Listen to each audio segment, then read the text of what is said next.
Long way, get this shit a long way, shit a long way. Long way, hit the long way, long way, long way, long way, long way, long way, long way, long way, long way, long way, long way, long way, long way, shit long way, long shit long way, long way, long way, long way, long way, long way, shit a long way. Gotta get the shit a long way, get the shit a long way, finish rich, yeah. Gotta get the shit a long way, get the shit a know what she don't really understand, man. Gotta know what she don't really understand, man. Gotta get a meal, but she don't understand. She be tripping every day, she be tripping every way. But I gotta get this shit a long way, tryna get money every single way, tryna get money every single day, yeah. Get money every single way, every day. Every day we gotta get paid, yeah. Every day we gotta get paid, yeah. I'm feeling like we be a new slave, no, we gotta finish rich, no, we gotta finish rich. Got a new bitch, she don't understand rich, she don't understand niggas gotta get rich. She don't understand, sometimes we gotta hit lit, no, we ain't hit lit, tryna get the long way, yeah. Tryna get the shit the long way, yeah. Coach is tryna wrap up a entree, yeah. Told you the other day that did my phone strong. We gon' get the long way, we gon' get the long way, yeah.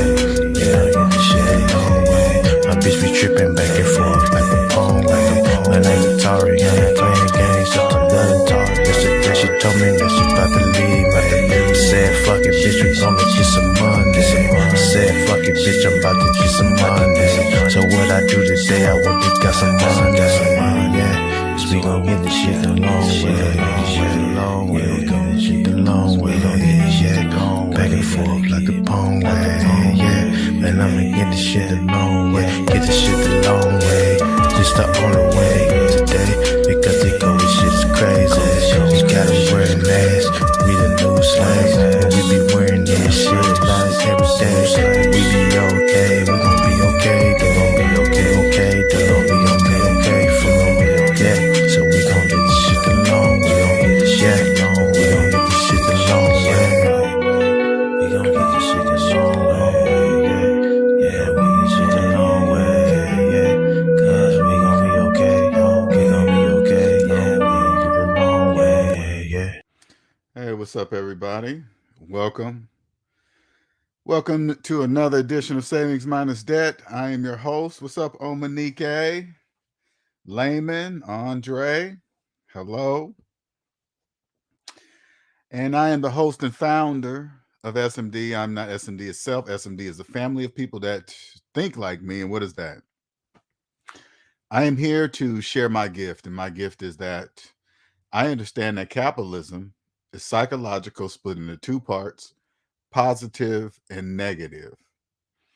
This is a mathematical fact, okay? This is not a guess. This is not my theory. It's a fact, all right? And so the people that live on the negative side of the economy are called debt slaves. And who are debt slaves, you're asking, you're probably thinking.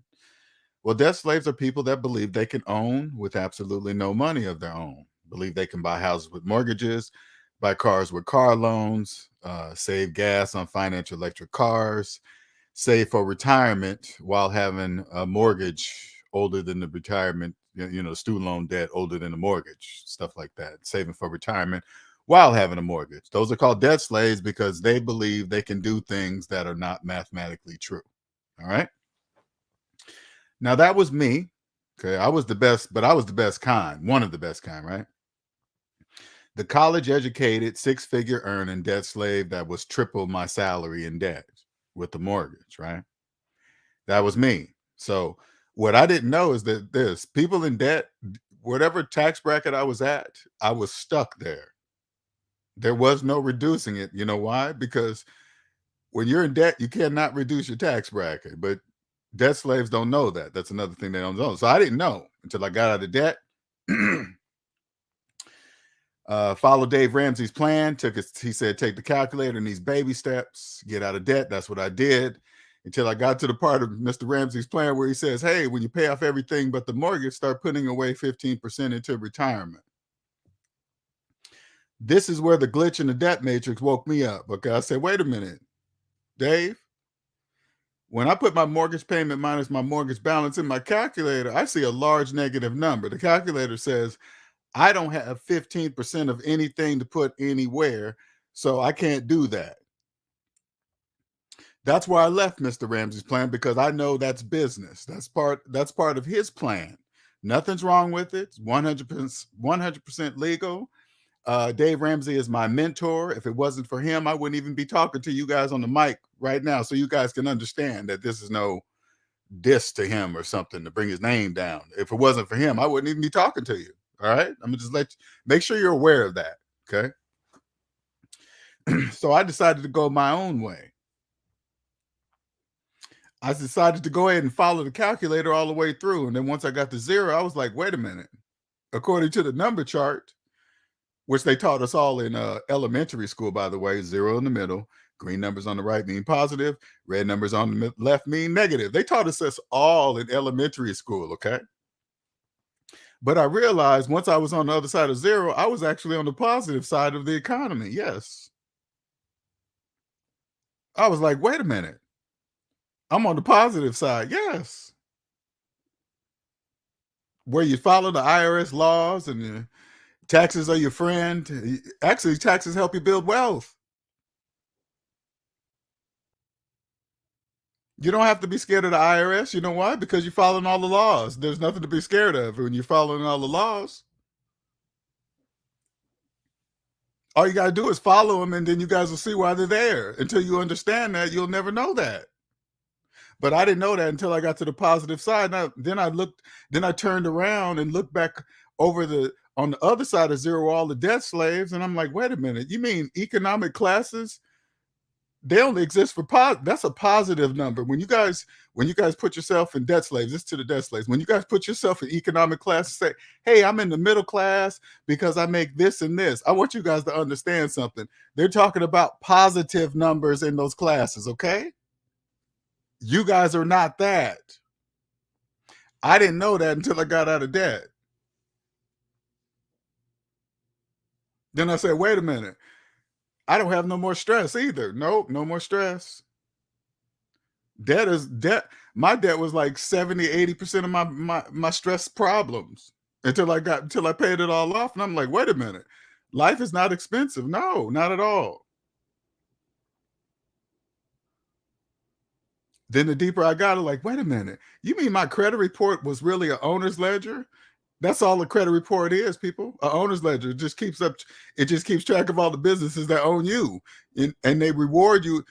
Your credit score reward points for staying in debt with your owners listed on your credit report, debt slaves.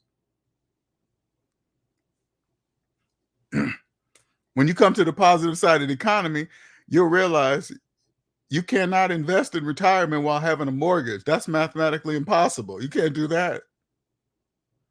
But then I said, wait a minute, hold up. Here comes the psychological part.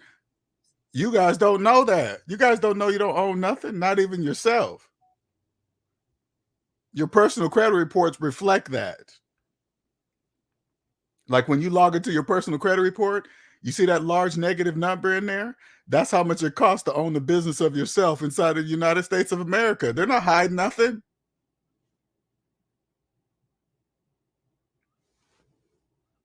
Which brings me to the part 2 of when foreigners come to America.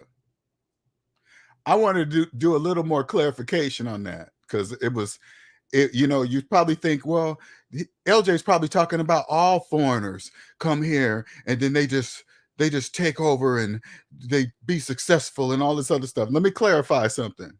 Okay. I am not talking about foreigners that come from other countries that are also capitalists. I'm not talking about those foreigners. They don't know anything different. If you go from here to the Canada, they got the credit system, they got mortgages, they got whatever. They got all the same stuff they have here. It's no different. They just use different color paper there. So when foreigners from other capitalist countries come here, they just do the same thing that all the debt slaves do here, but more of it, more access for it. I'm only talking about the countries that come from because you got to remember, I'm talking about the people that come from countries that don't have a credit system, that everything they buy, they must buy in cash. That's just the way they live from birth.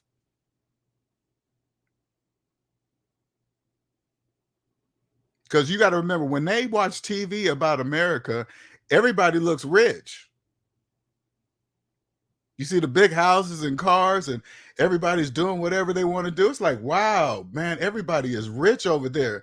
It counts on what country is look. Are they? Is it from a capitalist country?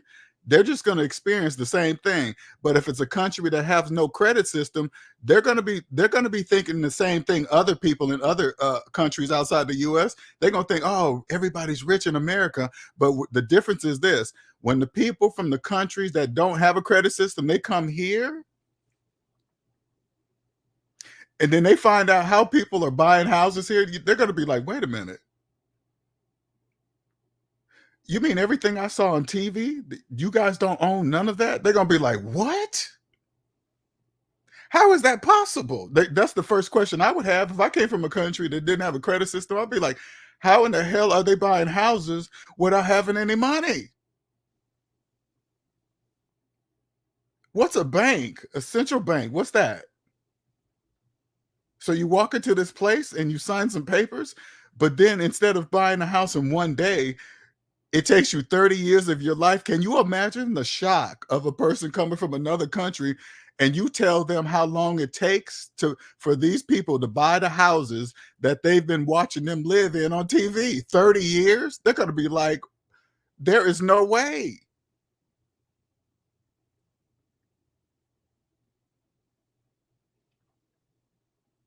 I remember I remember when, and I've always thought in different ways. Okay, so I remember when foreign Russians, Mexicans, all they come in here, and then they pack up a whole bunch of families in one house, right? And then you got the people around. They're like, oh my God, look at those guys. They got so many people in one house. They can't be doing this and that. Da, da, da. Let me tell you, this is for the foreigners and the debt slaves. Okay. Debt slaves, this is what you guys don't know. When you guys see those families in those houses, I guarantee you they don't have a mortgage like you do.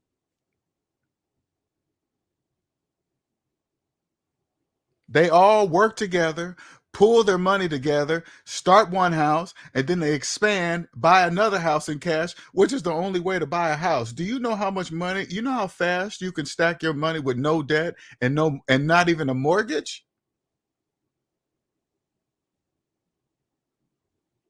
You're paying all your property taxes. You start your own business. You're making sure all your taxes are being paid according to the laws of your state and federal.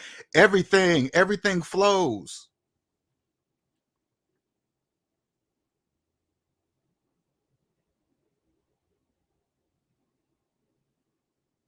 Now, I don't know. Now, the most people, they probably listen to this.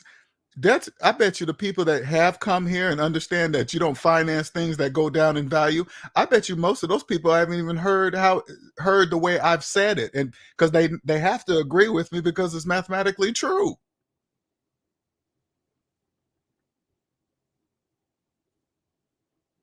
Now, look, listen to me. Now I understand why there's a Chinatown in almost every state in America.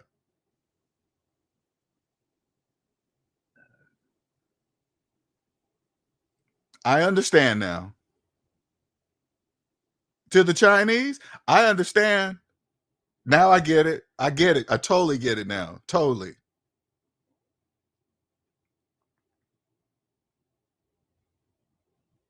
They clearly understand what I'm telling you right now. Clearly, there is no other way to understand that because nobody's above mathematics. That's why. That's why this is the only way it could be understood.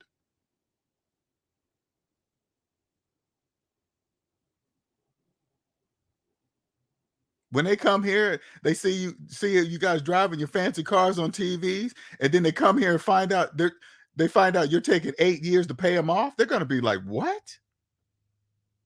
You mean to tell me?" Hold up. They're gonna be like, "Wait a minute. Okay, the car is $40,000 right now today, right? In cash, right? They're gonna be like, yeah, plus tax. They're gonna be like, okay, tax is what? Oh, okay, that's just part of the game. All right, cool. All right, so the price of the car plus tax. All right, cool. But if I don't have the money, I could take 8 years to pay the car off, but I'll be paying $70,000 by the time I'm done. They're gonna be like, yes. They're gonna be like, what? Why would I do that? Because that's the way things are done here. They're gonna be like, no. See, dead slaves, this is what you guys don't understand. And to the foreigners that actually understand how it works here, they don't care if you look down on their cars. They don't care if you look down on the homes that they live in or the trailers that they live in. They own them, dead slaves. They own them. That's the difference. They don't have no debt. And they're starting businesses personally free and debt free. Do you guys know what advantage you have? You guys don't even know because you've never owned yourself.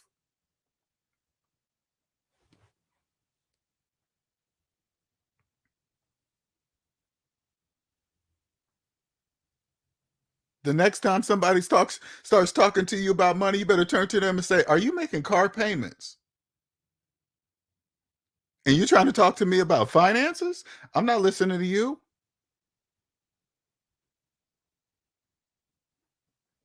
You're talking about investing, right? Yeah. Didn't you say you had a mortgage? Yeah. Then what are you talking about? I'm not listening to you. You can't invest while having a mortgage.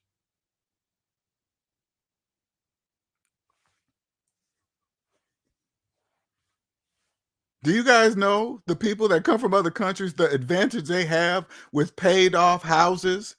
Let me explain it to you guys differently, dead slaves.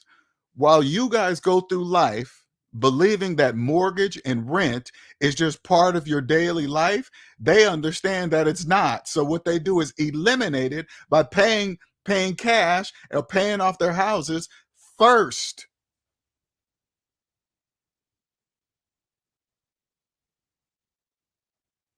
Now their whole family's in there, not paying any rent or mortgage, just stacking their bread and then buying another house. Congratulations, foreigners that know. Congratulations to you. I'm just letting you foreigners know you guys are not fooling me. I know exactly what you guys are doing. Congratulations. Congratulations to you.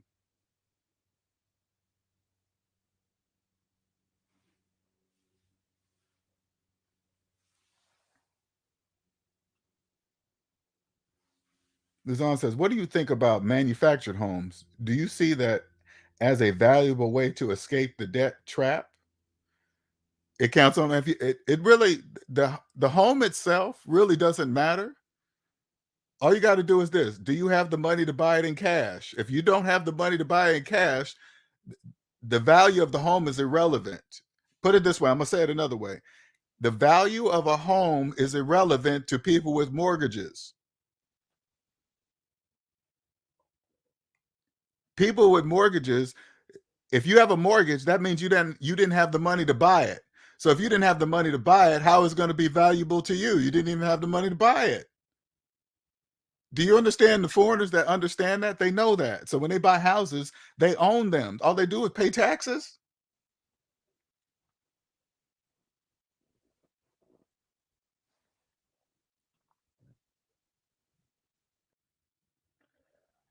Now, if a person came from, you know, Australia or Mexico or Canada, those are capitalist countries. So if they come here, they're gonna be like, "Oh, it's the same here." Well, I believe Mexico is. I'm not sure, but I know Canada for sure, Australia for sure.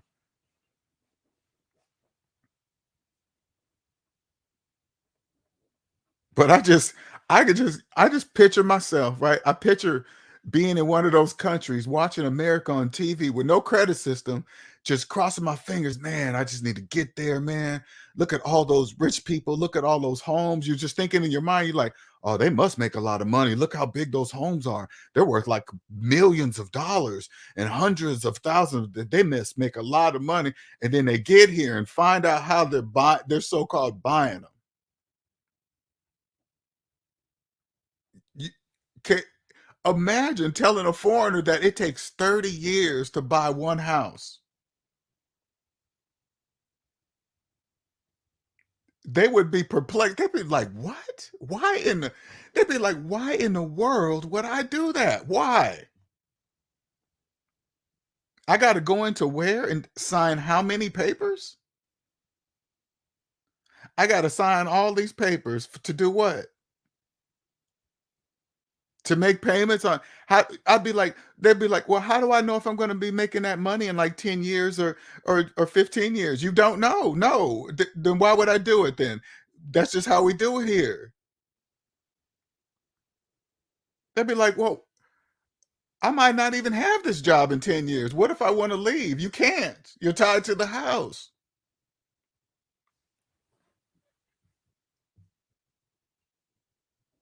Why would I do that? That's just how we do it here.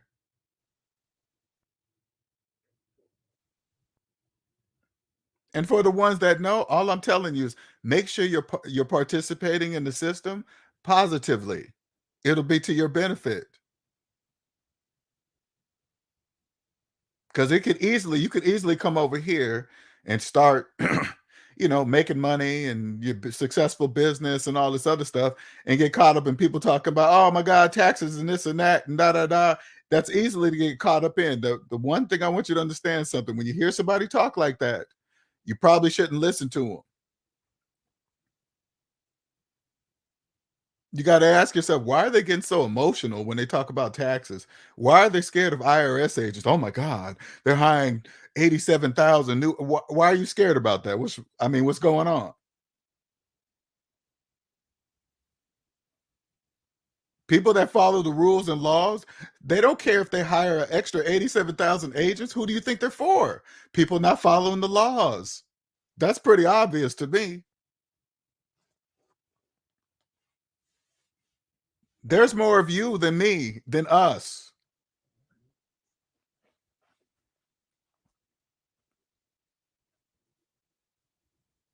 Those are the we're the ones that know. That's we know. We understand.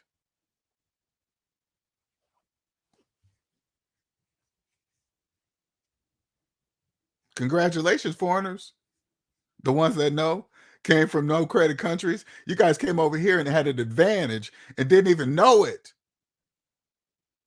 You got to remember these guys these foreigners that come from non-credit countries, they don't know what they're about to run into when they make it here on land, when they come to America and when they find out their dreams on TV are going to be shattered. They're going to be like, "What?" But then they're going to discover, like, they're going to be like, wait a minute, if we just continue to live how we've been living in our own country, but we do it here in America, oh, it's unlimited. It's unlimited.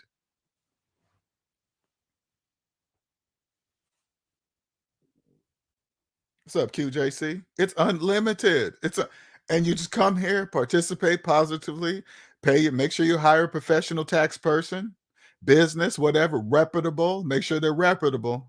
Pay them what they're worth. I strongly suggest that you find a good tax firm for your business, and they got like just through the roof positivity, rated with the IRS. Those are the people you want to pay.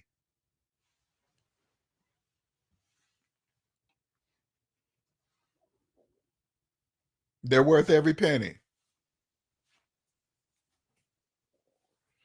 You don't go to your friend that's going to get you the most money back for your income tax return. You're just going to that person because you heard they get you back the most money. That's probably the wrong person that you want to go to.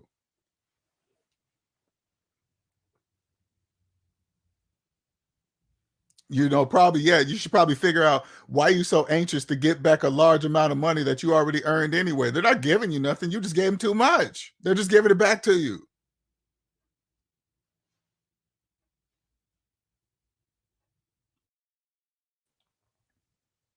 You got to understand this. If you are anxious to get back your tax return, you know what that says? That's the most amount of money that you see at one time in all year. That's what that means. That's exactly what that means. Why? And then number two, It's just the money that you already work for. They're just giving it back to you. They're not giving you anything. You probably should think to yourself, well, how can I keep that money throughout the year? That's what you should find out from a professional. Hey, instead of getting that $2,000 at the end of the year, how can I just keep it through the year? Just make it happen.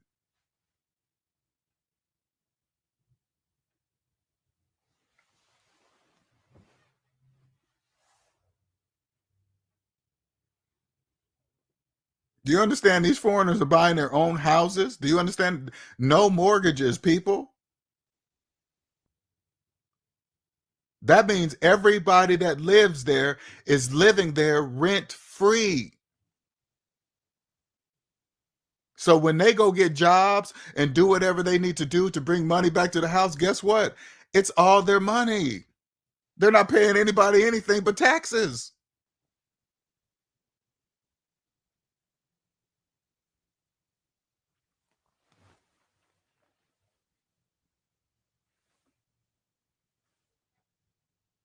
And foreigners, let me tell you something. What debt slaves don't know, guess what?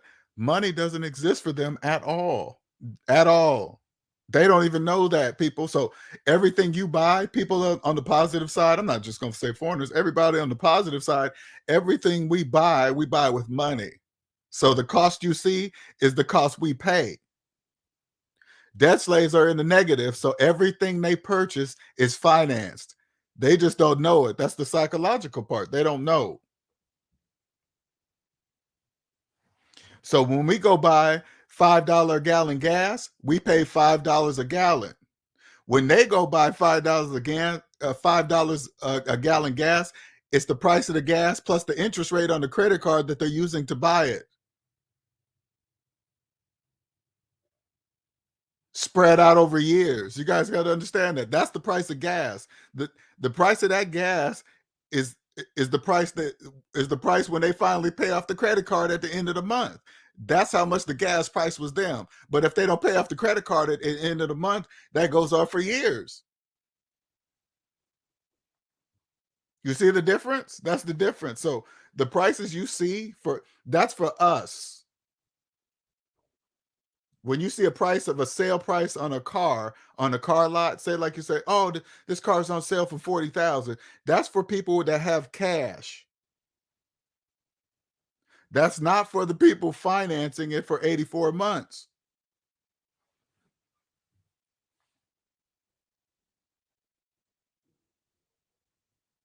These people from no credit countries were born into that. Do you guys understand that, debt slaves? They don't know anything else.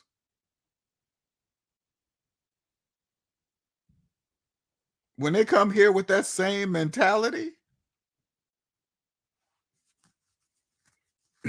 they come here creating communities.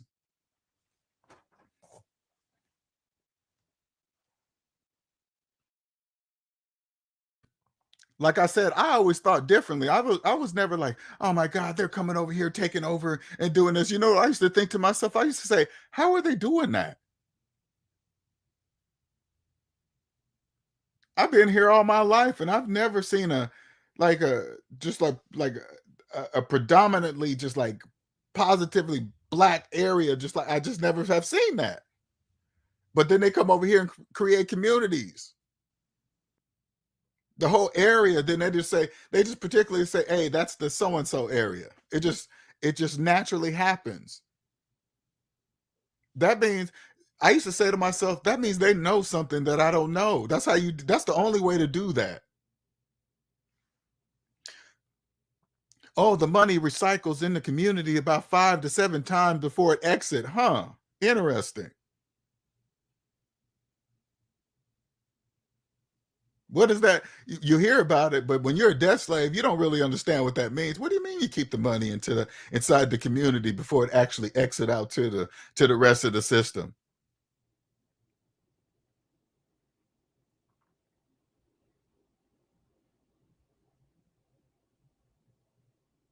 You guys don't even get it. The people that understand do. All you got to do is just wherever you live, Find out if there's a big foreign area community somewhere, and just look.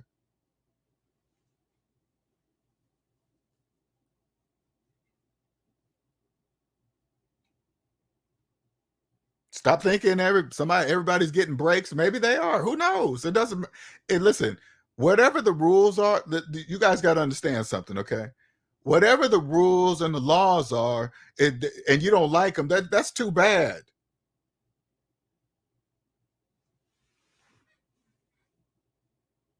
That means it's time for you to find your own thing. Like here, let me give you an example.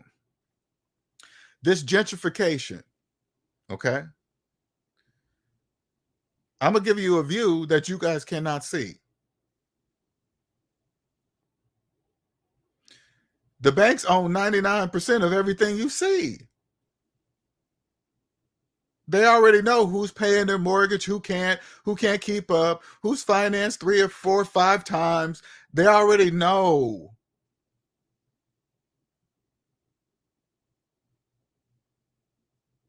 You guys can't buy anything without them, so they already know. So if they want to change your area, that's not really difficult. Raise the taxes over there. You guys are barely afford. If they want an area and the area are full of people that can barely pay their mortgage, all you gotta do is raise the taxes over there. You guys are out of there.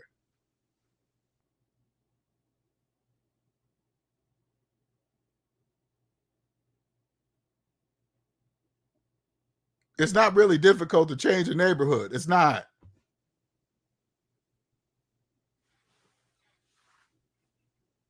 Oh, they're coming in. Yeah, just another shift. It's gonna happen. It just, the only thing that it really is, you guys, when you guys see these neighborhood changes, you just happen to be here during the time to be alive during the change.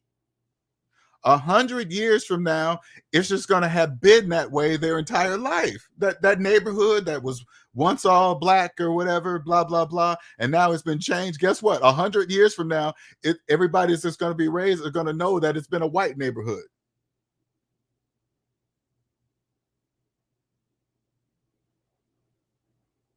You just happen to be alive to see the change. Instead of being just upset about it, be like, hey, how can I ride this wave?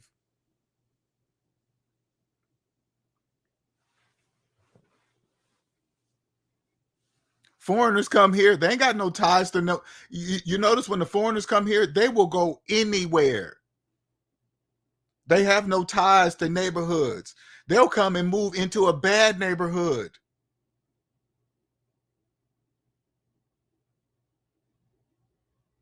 When I grew up, man, the only people that opened businesses in black neighborhoods were the Koreans. The Koreans did not give a fuck. I was just, to me, that used to, so I was like, these people do not care. I was like, okay, that's some serious determination. You guys, like, when you've never been a business owner, you guys really don't understand the magnitude of what the determination it takes to be a business owner, because you understand that you're like, I'm not getting in that 40-hour work week cycle. I'm not doing it. These Koreans will come over here and open up the stores in the worst neighborhoods. They don't, man.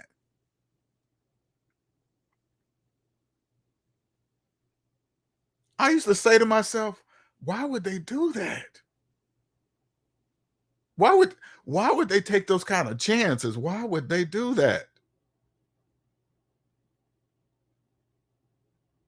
Because the average person says, oh no, man, I wouldn't do that. Man, that's dangerous. Then why would they? That's what you got to be looking at.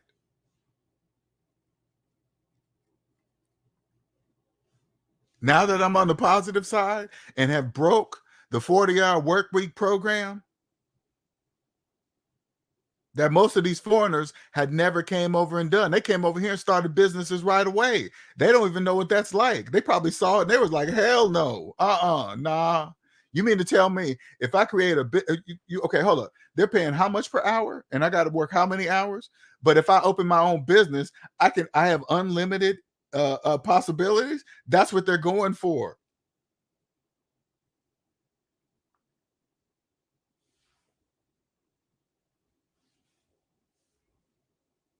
Oh, look at them selling oranges. Oh, they open a little mobile taco stand. Oh, look at this. That you guys don't even understand what you don't even know what you're saying at all.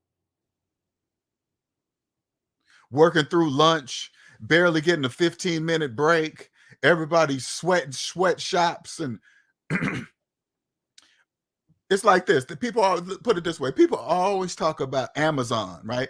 Oh man, they're working a sweatshop. Then why are people working there? If these conditions are so bad, listen, I want you to listen to me closely. If the conditions are so bad, quit.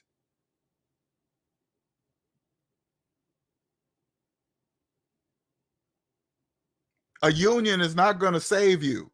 If the conditions are so bad, why don't you just quit? Just say, I don't want to work here. This is a free country. You don't have to stay there. They're like, hell no, we're not doing. I'll figure this out. I'm gonna sell something.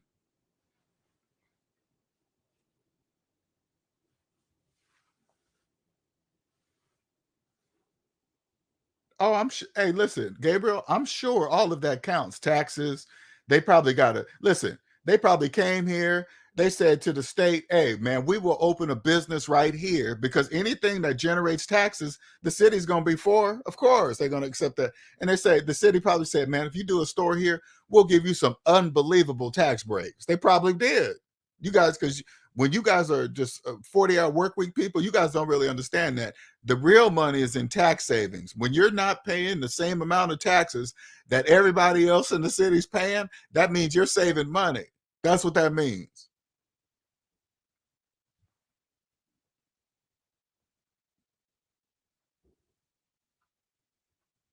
I'd be like, even when I was making my six-figure job, man, you see these guys, they're like, I'm determined to work for myself. I'm like, where is this drive coming from? You know what the drive is? They if they've never been in it, the thought of it, they're probably like, I'll be trapped. Yes, you will be trapped. Yes. And those of you foreigners that have never been trapped in the 40-hour work week, it is a trap. Debt slaves are stuck in that shit for like decades.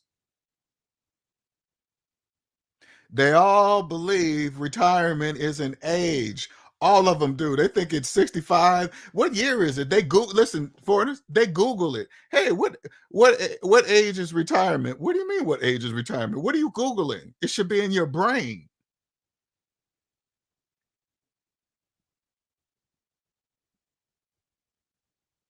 Retirement is an age of your choice, of your own choice.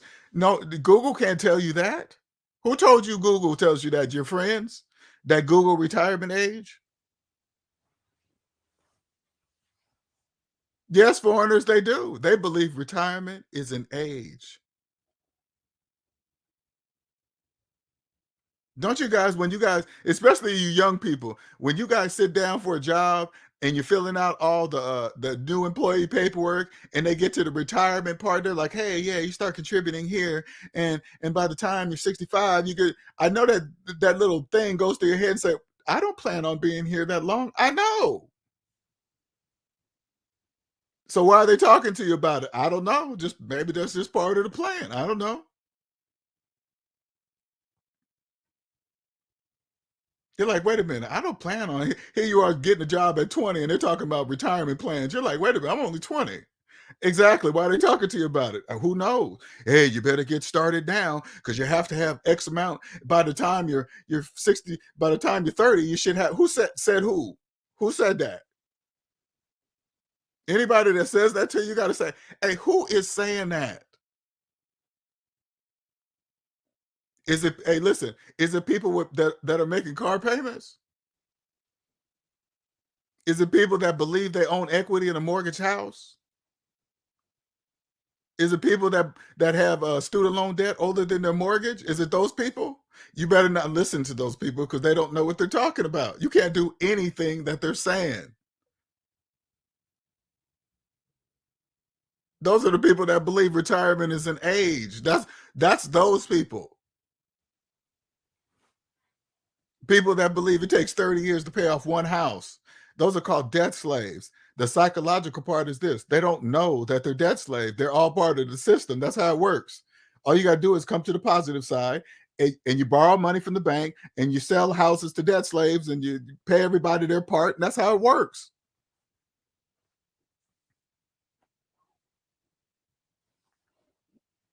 You buy a house, sell it, make the money according to the federal law, the local tax law. You make sure everybody gets their piece of the cut of the taxes, and then you get your money. That's it. Everybody knows everything.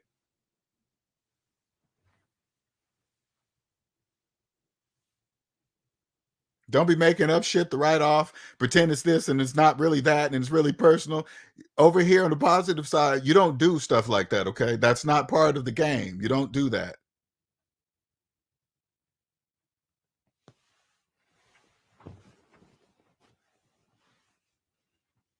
Over on the positive side, everything makes mathematical sense and everything is mathematically explainable.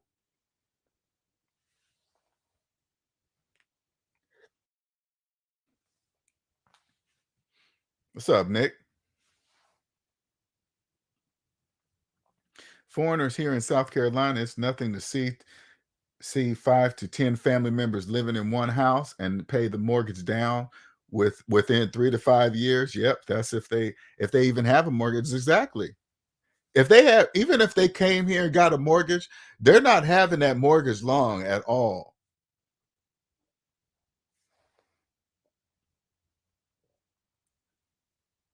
You think you listen, debt slaves. Do you think the foreigners that are packed in houses with many families in a house are worried about people that have mortgages talking about them? You're highly mistaken.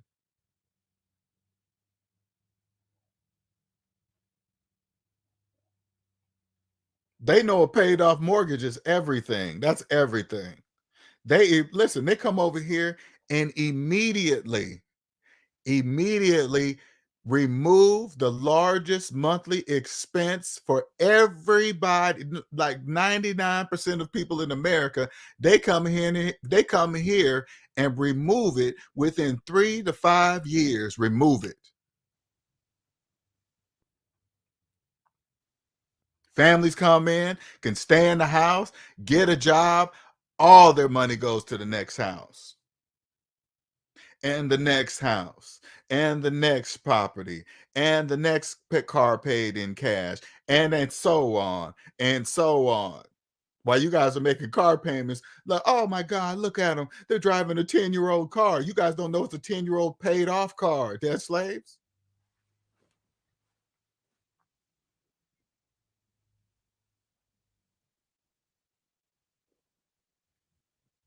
All car repairs are paid in cash by an expert because when you have no debt, you have the money to pay the experts to fix it right the first time and pay them for what they're worth.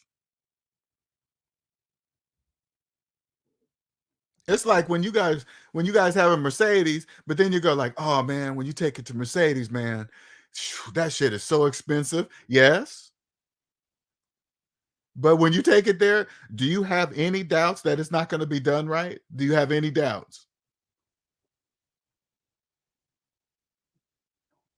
That's how you want to run your business. Those prices, listen, when you see Mercedes have prices like that, you know what those prices mean? They say we are separated from everybody else you guys deal with. That's what that says.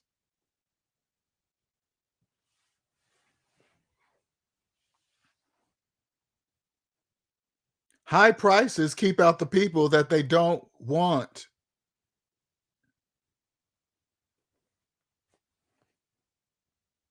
When you understand how it works, it's about the time in your life. It's about time for me, time. Anything that's going to save me time, I don't have to do, I'm going to pay for it.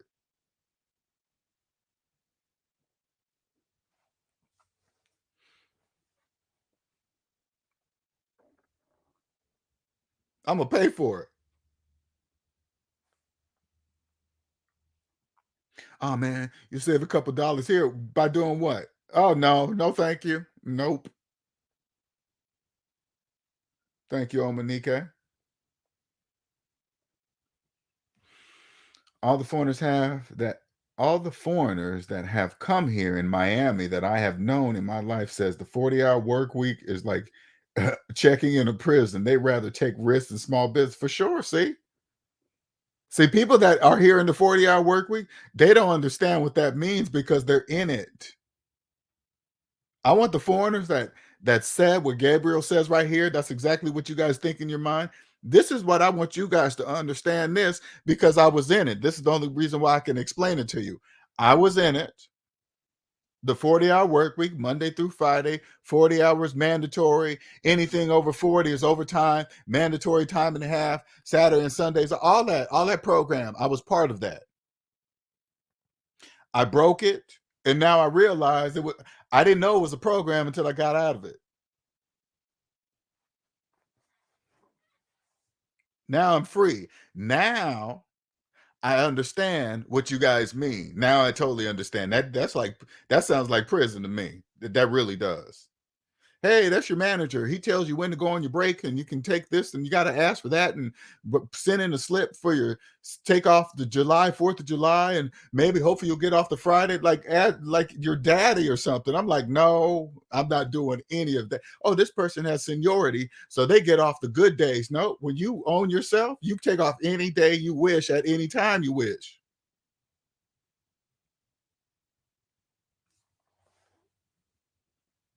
Now, if you've been in the 40-hour work week all your life, you're probably thinking, if in order for me to do that, I have to be rich. The only reason why you think you have to be rich is because you're in debt. That's why you think like that.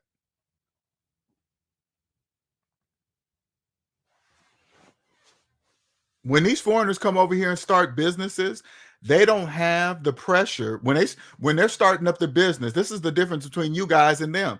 They don't have the pressure of paying bills, of payments. They don't have the pressure of making payments while starting a business. You know how much more relaxed it is, how much more you can take your time, making sure all the things in place. Okay, this license is for that. This business account is for this. Only pay for things with your business account. Make sure you tie this to that. So when you submit to your taxes, all you got to do is pull from here, give it.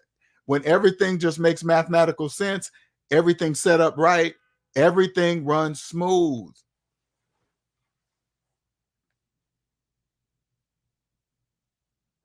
Everything's done correctly out the gate. So you don't have to come back and add and change and all this other stuff. You just do. It's a little bit slower, but it's worth it in the long run if you put everything in place the way it's supposed to be in place so you don't have to revisit it.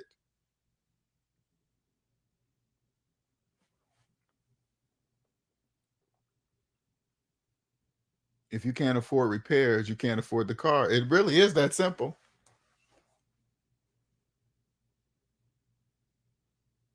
People with money, if they want BMWs, they just go and buy a brand new with all the warranties and all the stuff that comes with it. You buy it in cash, and it comes with all the warranties still the same way as you finance it, but it just comes with it in cash. So if the car has problems, you just pull it back into the yard and they fix it free.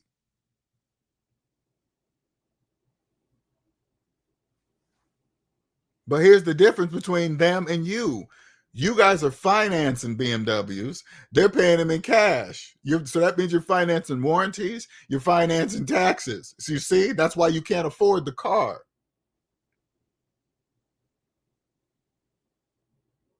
If you're making payments, listen closely. If you're making payments on a BMW or a Mercedes, that means you didn't have the money to buy it. Because people that can afford to buy them don't have payments.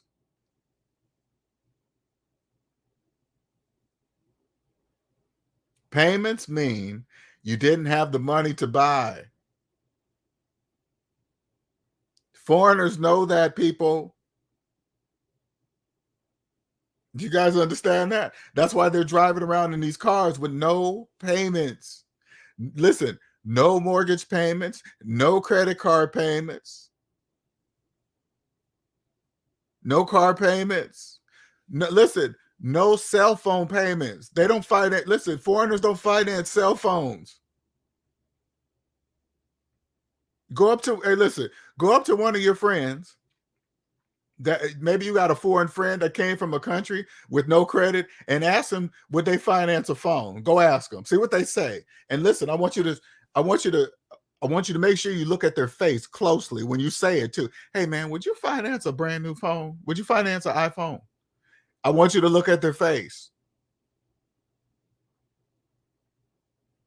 It's going to be a look of shock, almost a look of insult. Like, why would you even ask such a question? What? Because millions of people finance cell phones and you guys don't even think it's a big deal. Some of you guys even have foreign friends that would never tell you that when they know that you finance your phone, they're not going to say anything to you because they probably lose your friendship. Some of them probably want to tell you that is the dumbest shit to do. But hey, you should not finance a phone. But they know not to say that to you. You know why? Because you're the person always talking about their phone. Oh, your phone is so old. That's an iPhone 7. We're all the way up to 15. Why are you still hanging on to that iPhone 10? Because it's not financed. That's why.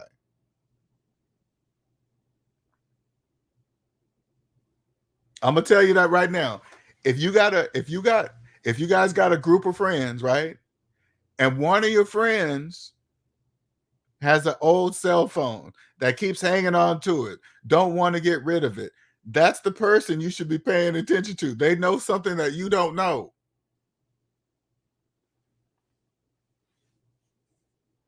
You should probably turn to them and say, how come you're not getting a new phone every year? How come you always keep this one? Don't think that they don't get a new phone because they're poor. They probably don't get a new phone because they have money.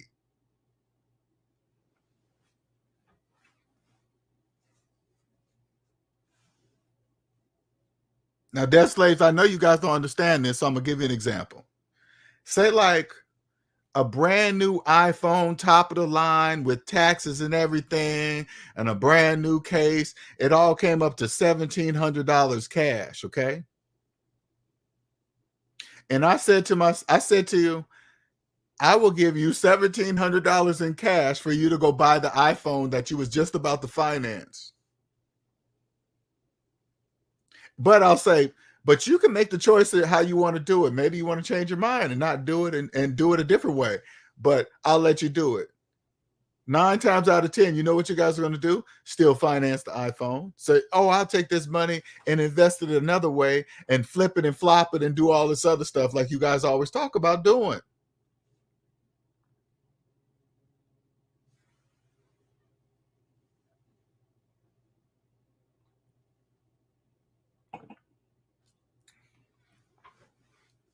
Do not confuse the foreigners that come from other capitalist countries. It's no different there. They don't know. Other capitalist countries, those are all debt slaves too. Just a different system, different color money, different. But all you got to do they got a central bank there? Yeah, that's all you need to know is a central bank there. Yeah, okay, cool. That's it. One is in every capitalist country. That's how it works.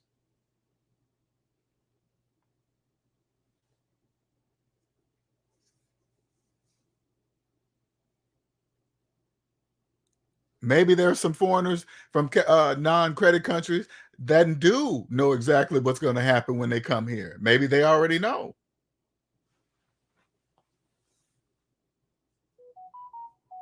Capitalism obviously works the best here. We got the best. This is the best of the best of the best of debt slaves. Our debt slaves finance everything. Not only do they finance everything, they don't even own themselves and they don't even know it. All they got to do is look on their credit report and see that they don't own themselves. Listen, that's all they have to do. That's why being a debt slave is a choice. All you got to do is log into your credit report, right? Look up your total debt, put a minus in front of it, and now you have a choice. Do you believe it or not? Do you believe you see a negative number or not? If you see the negative number and you choose not to believe it, that's a choice.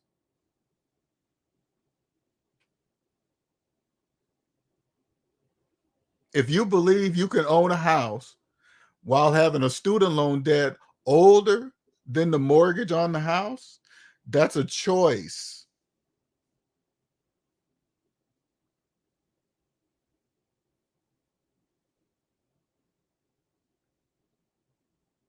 All you got to do, like, say, like you follow somebody on YouTube right now, some kind of financial somebody, and they're talking about it. Like, here, let me give you an example. Caleb Hammer openly admits that he has student loan debt while at the same time investing in properties. You can't do that. You cannot invest while having student loan debt. That's 100% mathematically impossible. But yet, listen, but yet he believes he is, and he's almost up to $700,000, 607,000 subscribers. Why? Because people believe what he's doing. When you can't do any of that, you can't do that. That makes what he's doing pure entertainment. He knows he's a debt slave that knows a little bit more than the debt slaves he's using to build his show. There's nothing, and that's legal. There's nothing wrong with he's doing, but you cannot do that. That is to show you it doesn't matter who it is. Debt slaves could be at any level.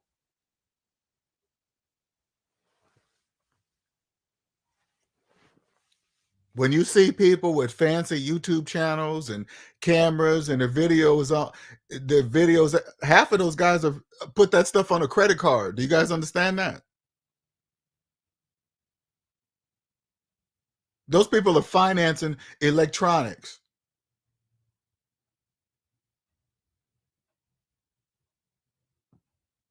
Do you guys understand that? Most of them are doing it within houses that they have mortgages on. Do you guys understand that?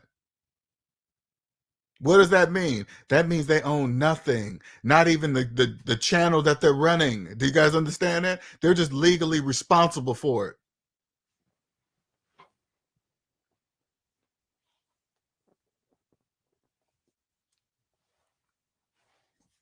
What's up, reigning woman?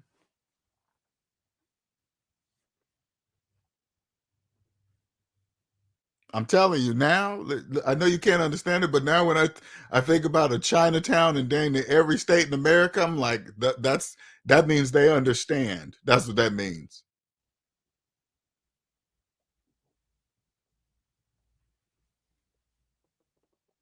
When I grew up, I used to say, what are Federal Reserve banks? You don't go in there with a checking account? No, nuh-uh. Then why are they there? I don't know. That's a good question.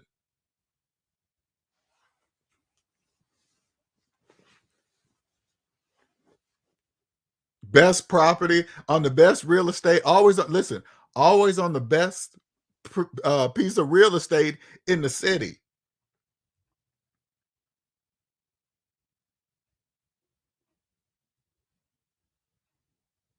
When you say, like, I even look at like religions. Like when you think about Utah and they're like, hey, the Mormons, they really run everything here. Those are people that know. I don't really look at the religion anymore. I'm just like, oh, those people know. How do they know? Because you see how big it is. You guys got to understand that's how it works.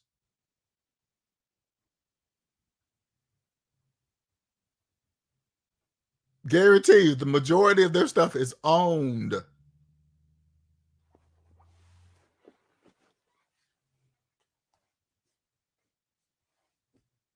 You're like, oh, that's how they do it. That's how they do it because nobody can become above it. Nobody is above math. Nobody owns math.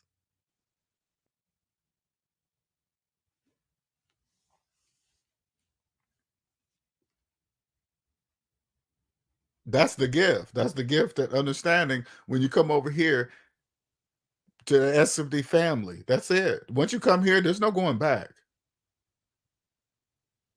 Now, even foreigners that even know this knowledge, I guarantee you, they've never heard it told the way I say it. Never, guaranteed. They know, they're like, yeah, that's dumb. You're not supposed to finance stuff. But I've never heard nobody say it the way you say it. I do know that part for a fact.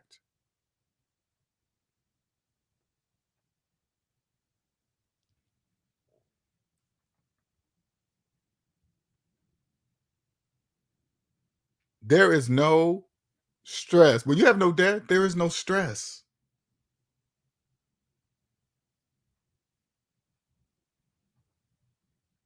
Here's another example.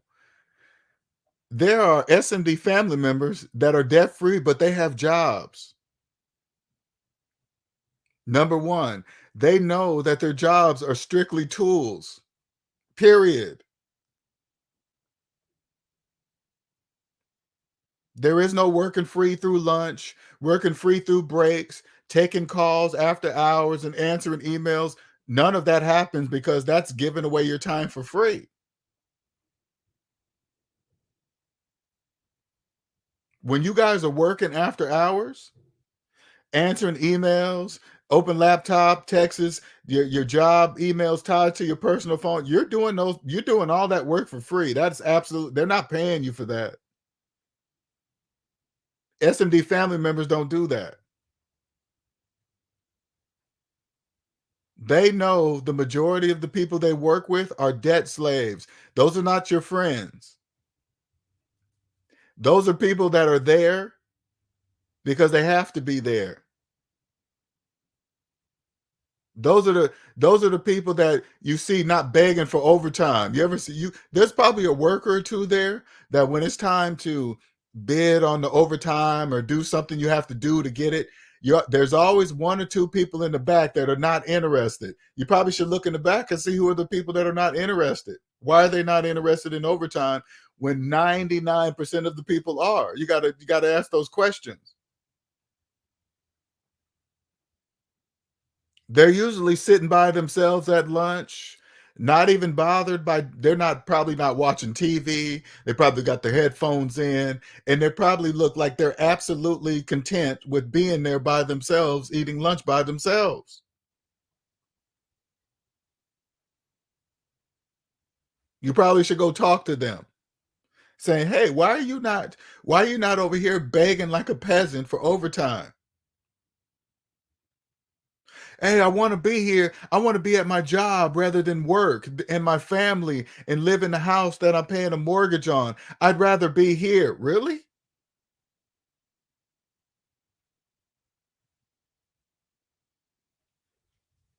Instead of 40 hours a week at my job, I'd rather spend 70.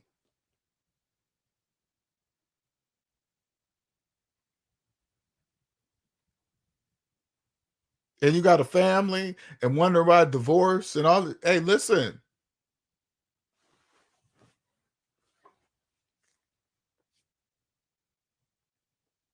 that's a program. If you have a mortgage, listen closely. If you have a mortgage, but you're working 70 hours a week, why do you have a mortgage?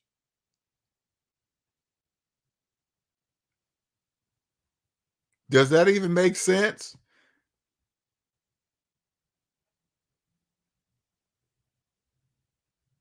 You see all the hours that listen, you see all the hours that the foreigners do put in and where all of that money is theirs, all of it. They're doing it so they can get out of it faster. When the foreigners come in here and get a job and you catch them working overtime, they're doing it because they're stacking their money faster than you because they have no rent or mortgage to pay. You know how much more per year they're stacking than you with no rent or mortgage? All you got to do is this. Imagine if your rent or your mortgage stayed in your account every single month. That's how much more money they're making than you. Because that money that you're paying, that money stays in their account because they're not paying. I don't care. I don't care what on the stock market you're looking at. It's not going to pay you monthly dividends of the size of the amount of your rent or your mortgage payment. You can ask anybody in America, hey, what is your highest monthly expense? Where I live. That's a natural. They come, listen, debt slaves, they come here and eliminate it within 3 to 5 years. Gone. So for the rest of their lives, as they live there, they don't have rent or mortgage at all.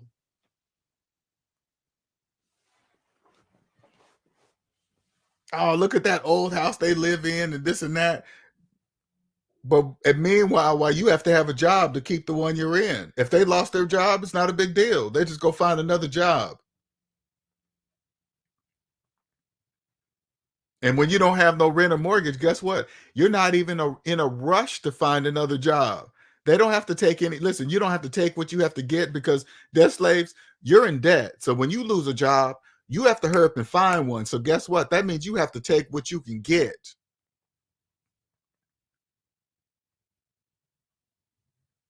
And when you come into an interview, they can tell if you're desperate. It doesn't matter what you're wearing. It doesn't matter how nice your shoes and your hair is, how good your resume is. As soon as you come in that interview, they're gonna be able to tell if you're desperate. And according to how desperate you are, that they're gonna base your salary on that probably. That's how they probably guess how much they're gonna pay you on the scale. Because most of you guys probably come in these interviews probably volunteering this information. Oh man, I really need this job, because I got to pay rent coming up and I got these car payments. You're just telling them everything they need to know. They can start you out with a low salary because they know you're going to take it.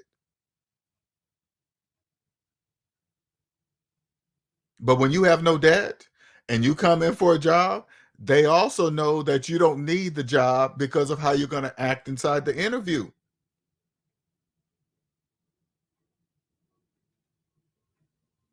They already know. You're asking, trust me, when you have no debt and you're in an interview, you're asking different questions of the interview person.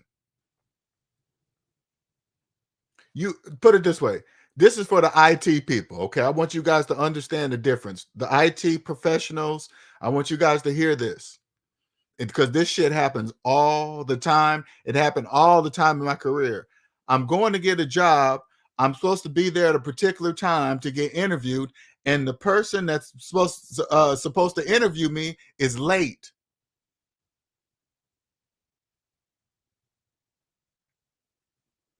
And it's usually the manager or somebody, and they're late. But you're there on time. You better not be late, but they're late. Oh, they come in. Hey, sorry, I went 10 minutes over, And you don't allow that anymore. I want you guys to understand this. You pay attention to that. You're like, who are you? You're the manager? Oh, okay. All right. You listen. You probably turn around and say, hey, what happened? Why were you late today? The people that understand time, they are very respectful of your time. Now, I'm not saying that things don't happen and certain times but you come in apologetic. Hey, you not that quick. Say, hey, I'm sorry. This did. You come in genuinely. Hey, you know what? Listen, I don't waste people's time. I want you to understand that this da.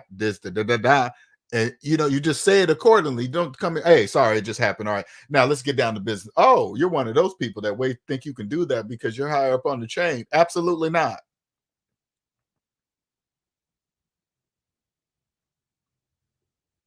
Absolutely not. This is a business. Everybody's accountable. If I'm gonna be hired here, I'm gonna be here on time, give the performance that I'm supposed to be paid for, and that's it.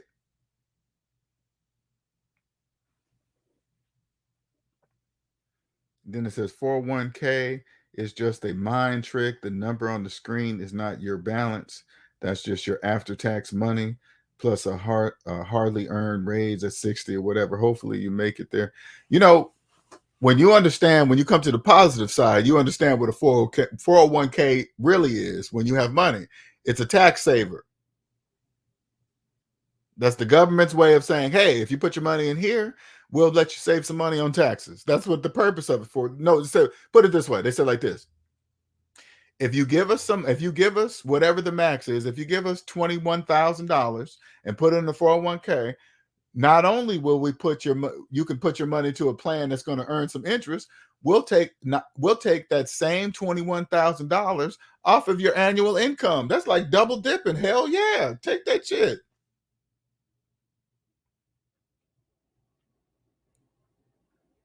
bringing you down in your tax bracket. Oh yeah, I'll take all 401k, HSAs. This is for the SMD family that has jobs.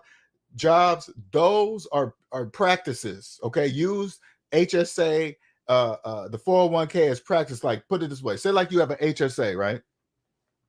A health savings account. Okay, so you're usually jobs offer that. So you go to your job and say, hey, what do you offer for HSA? Do you offer HSA? They say yes. You find out the max. And what that does is this, okay? Say like the max, I don't know what it is. I'm just guessing, okay? Say like you were single and the max was $4,000, okay? I don't know. That's just a guess. I'm sure it's probably not that. But anyway, say like it's $4,000. When you have money, you could put $4,000 in there. They'll take $4,000 off of your annual income, and then they have a whole list of things that you can use your HSA card on. What does that mean? Since this is before tax money, that means you're not using any tax on this. So whatever money, so like it's $4,000, that's tax-free money that you go pay for your out-of-pocket medical expenses. So say like it was you had a $100 out-of-pocket medical expense. You use your HSA card, that's $100 tax-free. You go pay for a dentist procedure that costs $1,000. You use an HSA card, that's $1,000 tax-free. So you're doing that, and you're also getting that same money off of your annual income. That's like double dipping. That's like a thank you. Thank you for following the rules. Thank you. The mind trick, Dennis. This is the mind trick, Dennis, is this. The 401k match is a mind trick, not the 401k, the 401k match, because debt slaves have no idea. They can't match negative dollars. They don't know that. They don't get nothing. The job can make up anything. Hey, we'll give you 6% on that and this and that, whatever. Hey, whatever.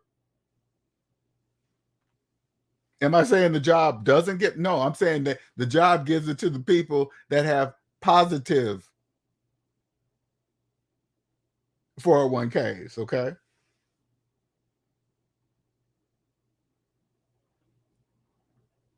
Bernard says, debt-free is a mindset which you can allow a person to survive on much less. It changes your entire perspective on time. Yep, capital time, for sure. Bernard for surely knows by putting that in capitals. And money. Time becomes number one. The order, once you own yourself, time is number one, money's number two. And that order never gets mixed up. If you find yourself accidentally mixing those up, you're out of order. You're probably thinking, well, LJ, what does that mean? Say like you came across a friend that says, hey, man, if you could take this package over to so-and-so, you'll get $2,000. But of course, whatever that package is are illegal drugs. So if you get caught, you get 10 years. If you do it, that means you're doing it for money. That means you put money over time. So if you get caught, you can lose 10 years of your life for $2,000. That means it's out of order. You got to stop and say, why am I willing to risk 10 years of my life for $2,000? That's the problem you solve.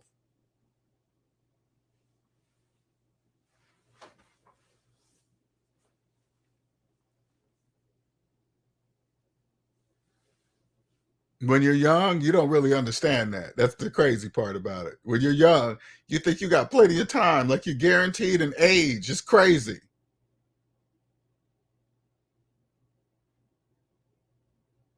Just think about it.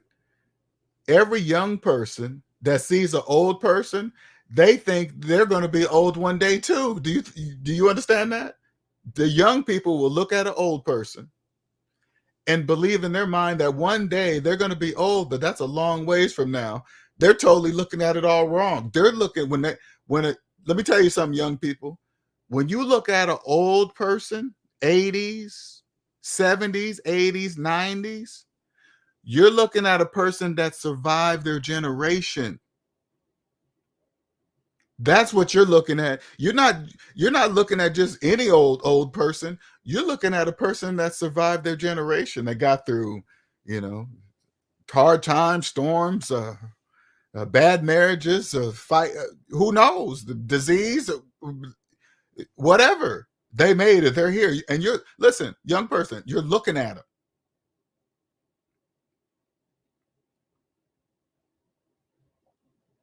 When you see an old person look at a young person, don't think every old person wishes they were you or young like you again. That, most old people are looking at you that understand what it means to be an old person.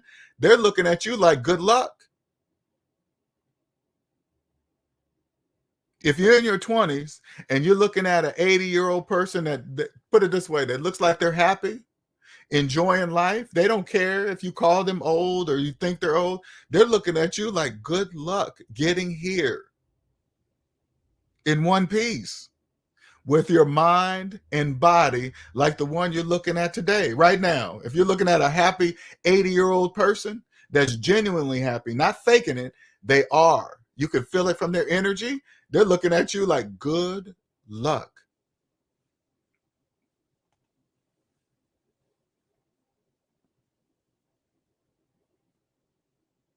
I'm 53. And I just survived something that was one of the most unbelievable tests of my life. And I survived it.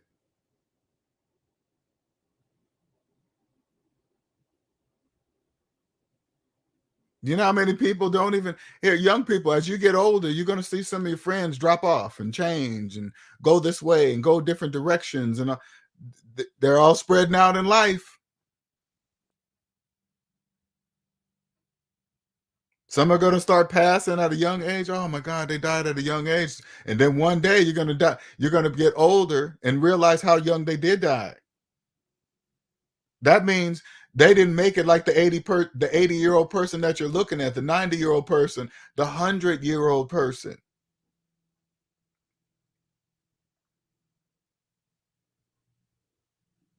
As I get older, I don't care if a young person calls me old. Somebody younger than me thinks I'm old. Good luck getting here. I'm 53. You think you're guaranteed to get here? I hope you don't think that.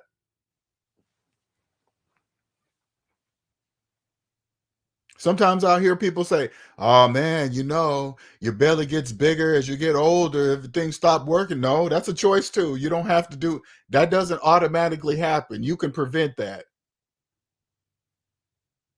I do the things I say. I do it. I know I say I'm 53. I don't feel it. I know it. Well, everybody thinks they know what a 50, they'll put it this way. So you guys understand. It's not what you see on TV. 53 can be what you want it to be. 54 can be it's not old like you're made to believe when you're in your 20s and your 30s. It counts on how you take care of your body starting in your 20s and 30s. That's what matters. So when you get to this age, guess what? It's going to pay off because you took care of your body all those years. So while all your other friends have been abusing their bodies in that same time span, when they get to this age, this is when they pay for it.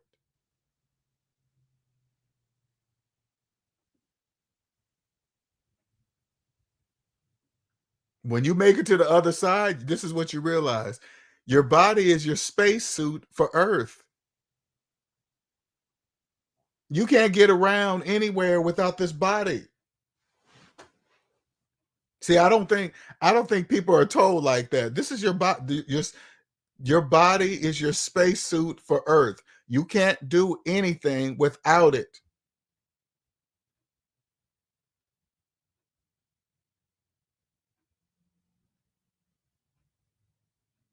So when you look at it that way, you're like, wait a minute, if I keep on abusing it, it's not going to be any good. It's not going to be any good for sure.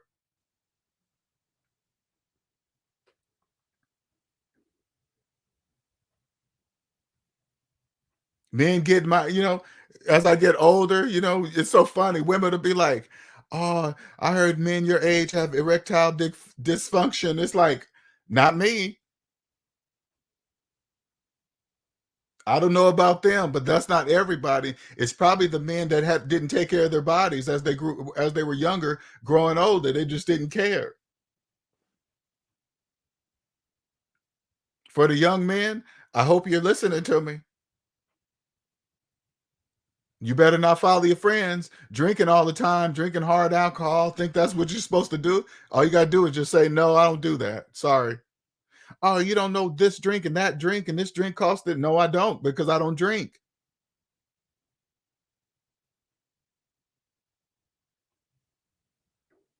When I was in shape, people used to always talk to me about football. I turned to them and say, I don't watch sports. They'd be like, what? You look like that and you don't watch football? This has nothing to do with that. That's part of the business, to make you think that.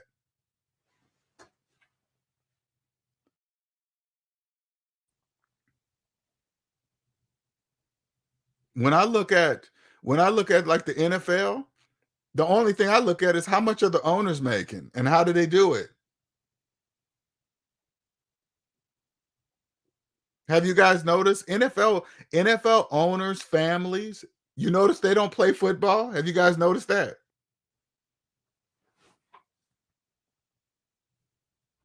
Why would they damage their spacesuits? Why would they do that? There's no reason for that. Broken bones, dislocated shoulders, and concussions. Are you crazy? They make more money not doing that at all. Oh, this is my team. I've been with the same team for 20 years. You psychologically, you don't own nothing.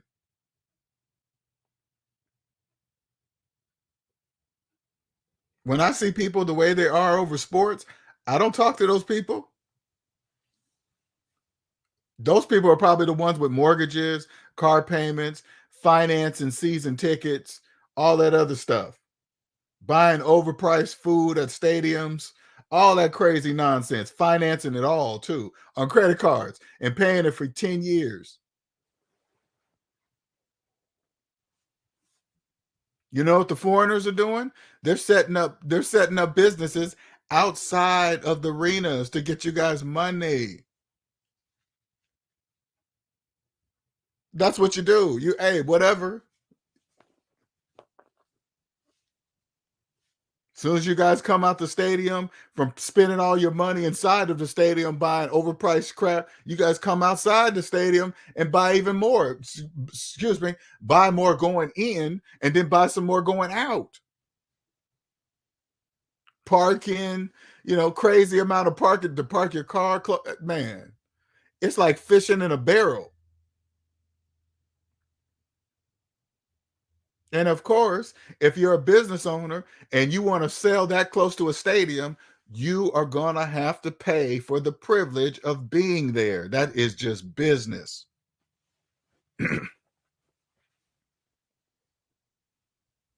Think about it. If you own the stadium and the property and you got all these people that are about to fill the stadium, you can charge whatever you want and the vendors have to pay it. Because guess what? The vendors will be able to charge whatever they want. Congratulations, foreigners.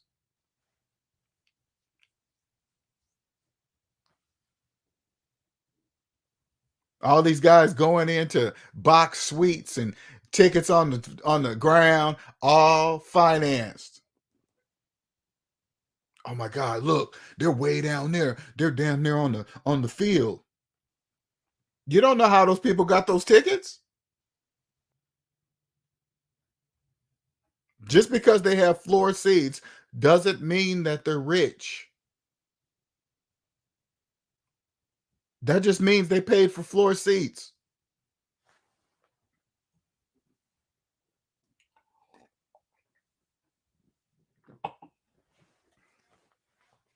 Now, don't get me wrong. If you see Jack Nicholson on the floor, center court every single time, that means he has money. That's what that does mean that.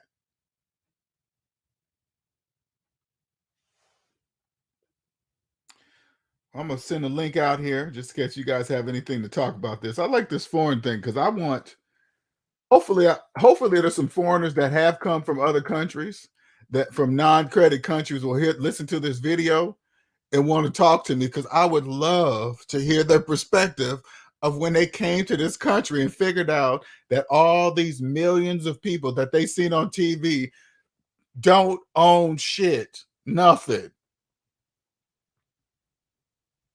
What kind of shock factor was that? Were they like, oh, they probably called up their people at home. Guess what? What? You know those big houses and cars we've been watching ever since we were kids about America and how rich they live? Yeah, they don't own nothing. Then how do they buy it? They have something called financing. What is that? Where they pay a house for payments for 30 years. Wait a minute. Aren't you 30? Yeah. So they're saying that I won't pay it off till I'm 60. What the? And they do that? Yes. How many of them do it? Millions. You mean almost every house is financed? Yes. They're called mortgages.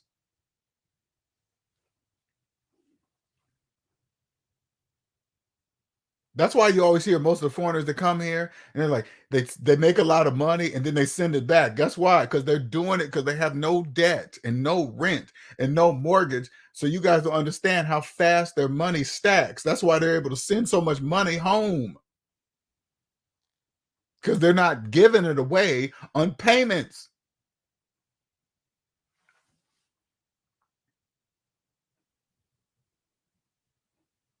You guys see them with these small jobs that don't seem to be making a lot of money and this and that. What you guys don't understand is this: they don't have payments.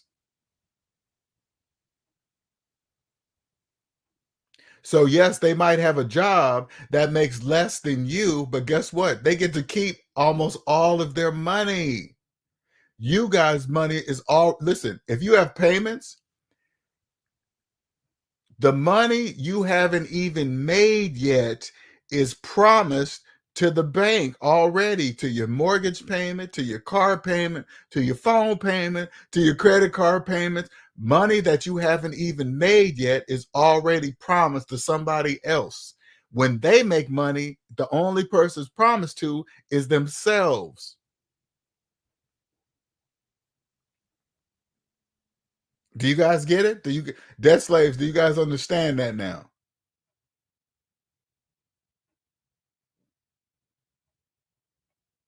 If you have, listen, if you have two mortgages on one house, that means you don't know why you needed the first mortgage.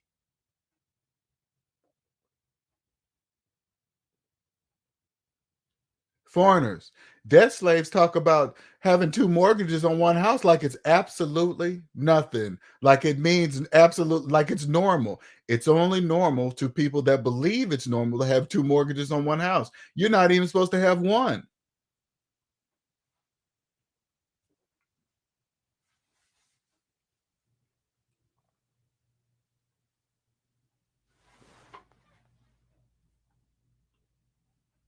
I wouldn't surprise. It wouldn't surprise me if Jack Nicholson doesn't even pay for his courtside tickets. You know what? You're right about that. That wouldn't even surprise me. You're right. It's probably a benefit for the Lakers to even have Jack Nicholson sitting there. You're absolutely right. He's probably not even paying for that seat. You got to think about it. It don't really cost them anything to put somebody in a seat down there on the floor. They're not losing any money at all. They're actually gaining, really. Give the most, give one of the most famous persons a permanent seat there. Whatever, man. That's a benefit for everybody.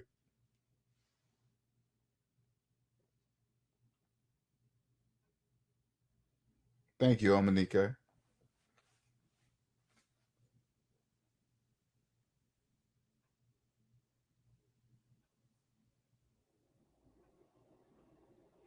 Well, I guess I'm gonna wrap it up here. Time for me to eat.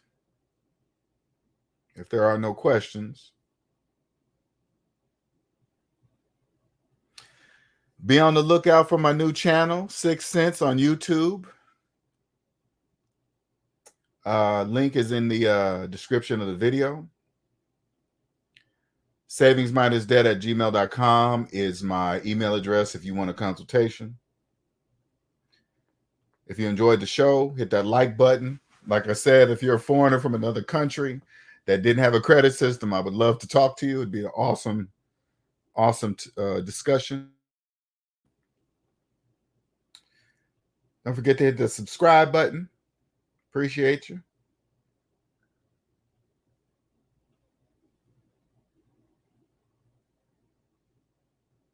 Time to wrap it on up. I saw a good response about this, the foreigner one. It really I could tell it probably a shocker, but at the same time probably shocked the foreigners too that probably heard me, never heard somebody say it the way I'm saying it. You know, they're like, yeah, he's right. That's crazy. I always thought that was crazy. I tried to tell some of my friends and they thought I was crazy. They made me sound like I was crazy. Yep. All of that is true because they don't know. Like if you're a foreigner and understand how it works and you try to tell some of your American debt slave friends and they just thought you were crazy and you're speaking nonsense, I'm here to tell you the reason why they're saying that is because they live in the debt matrix. They can't understand what you say when you talk like that to them. Hey, you should finance a car because, you know, cars go down in value. You're losing money. They don't understand a word you're saying. You're in the psychological world. They don't, you might as well be speaking another language. All they care about is the almighty credit score. That's like the sun. Imagine the sun for debt slaves is the credit score. All they care about is the credit score. If it's an 850, you are the supreme of the crop or whatever. Hey, man, don't finance a phone. Credit score. Why should I get rid of your student loan? No, man, you know, as long as I make the payments on time, it's good for my credit score. Only the credit score. How am I going to get a house? Credit score. The credit score has to be good, to get a house. That's the only way I'm going to be able to get a house. I must have a good credit score. God. That's like a movie. Oh, man. Crazy, man. Crazy. LJ, you're back adjusted. Yes, I am. Hey, you know what, QJC? Everything's going wonderful too, man. Wonderful. Hey, listen, QJC, I'm better. I'm a better man now than before I left, to tell you the truth. Everything's going so wonderful, man. It's going great.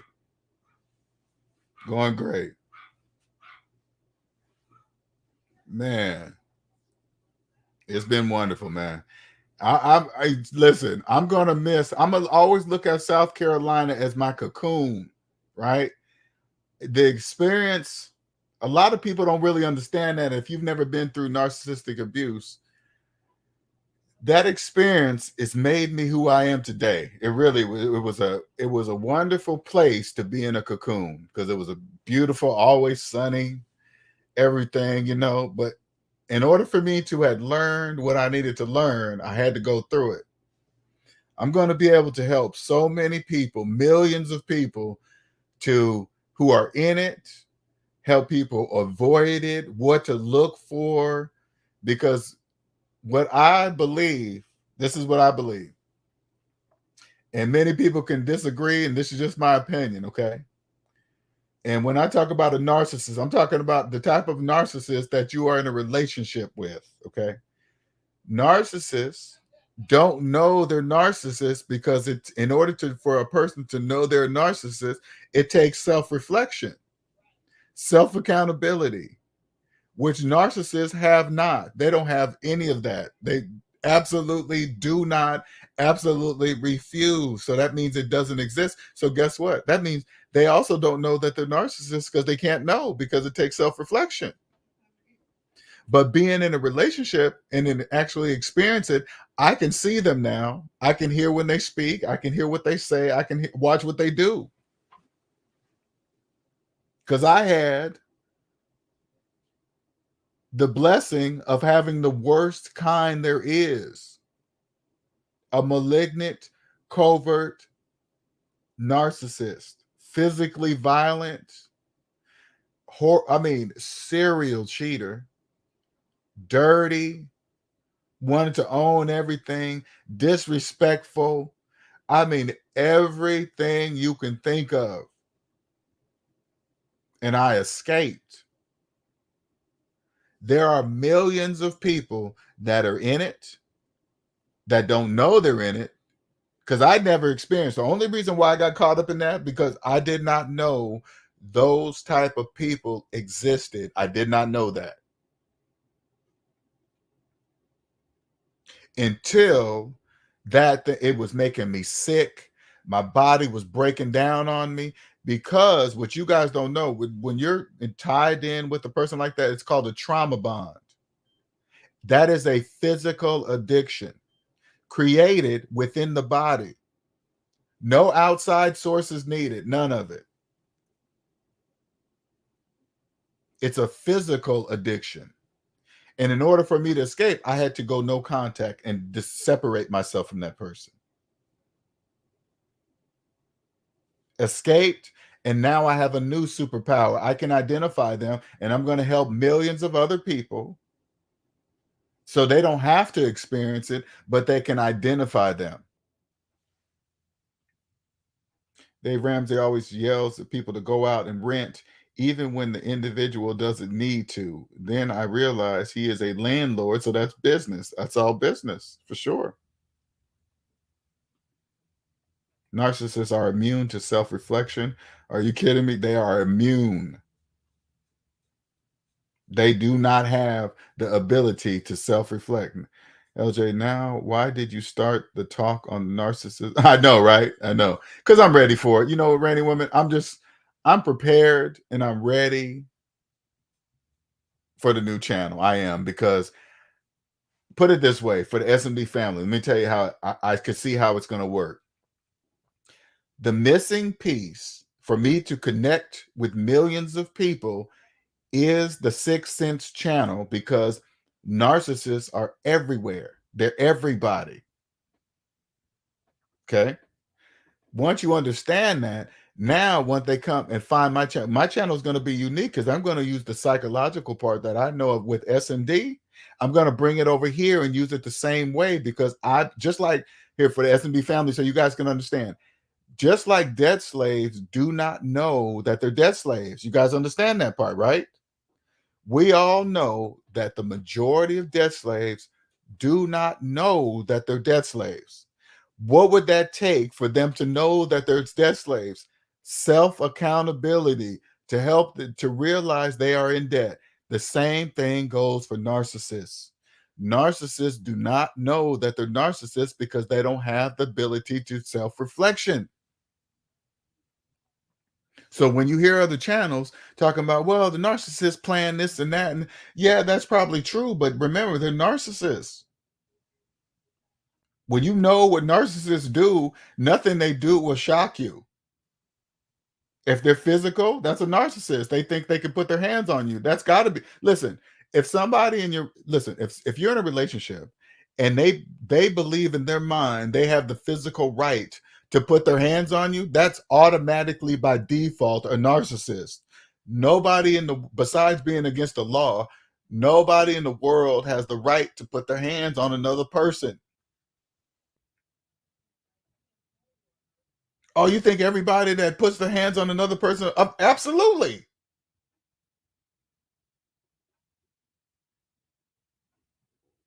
I don't need the law to tell me. Listen, even though it's against the law, I don't even need the law to tell me not to put my hands on another person. Do you guys understand the difference?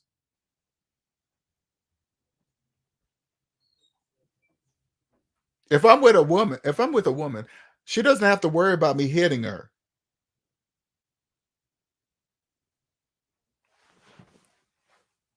But the man who I am today, I automatically expect that in return. There are no excuses. I don't let anything slide by. If I'm in a relationship and she hits me, the relationship's over.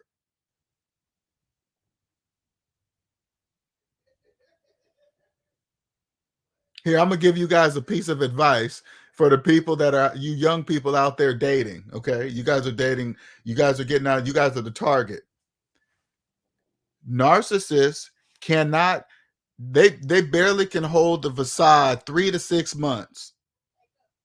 So if you got somebody that's on you, ready to fall in love with you, ready to move in with you, just say, "Hey, let's wait for 6 months." They can't hold it that long.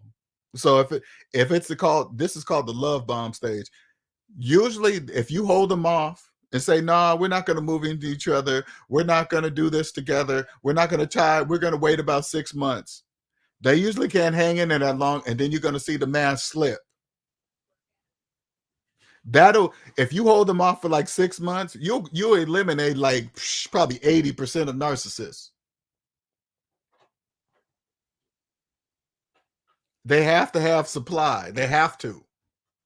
So if you're not giving it to them, they're going to move on to somebody else. If you can hold them off for 6 months, oh no, I've been saying I love you. How come you're not saying it back? Because I don't fall in love with people that fast. I just don't do that. If you hold your boundaries up and just let them know, hey, yeah, I don't really get serious for the first 6 months with a person, blah blah blah.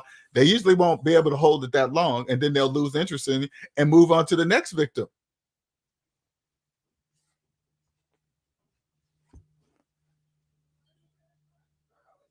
Young people, life is supposed to flow smoothly, especially in relationships. Smoothly. No, just don't listen to your friends that hey, this and that happens all the time. No, this and that happens in their relationships, not yours.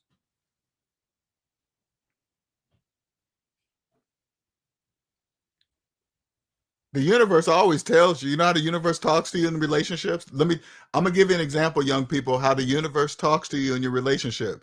Say like you're going along your relationship, everything's going fine, and then something comes across that just doesn't make sense.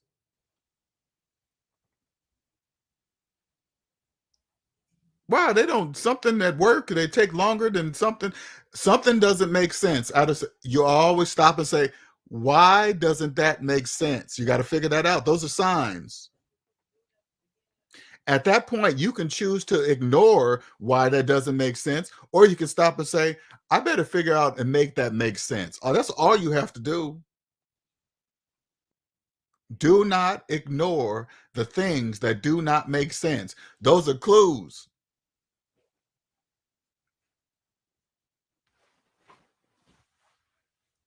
And if you're involved with the person and they do something that doesn't make sense, it's their job to make it make sense. You have to make it make sense. Because if you're in a relationship and you're the one not doing anything, and you're just going through your life and you're just doing your normal thing in the relationship, and something is questioned about your whereabouts where you were that day, you will always have a logical explanation of where you were at or what you were doing because you're not doing anything negatively. It's not even a big deal. Oh, I was here and I did that. How do I know? Oh, yeah, Susie saw me there and we was talking and drinking. Whatever.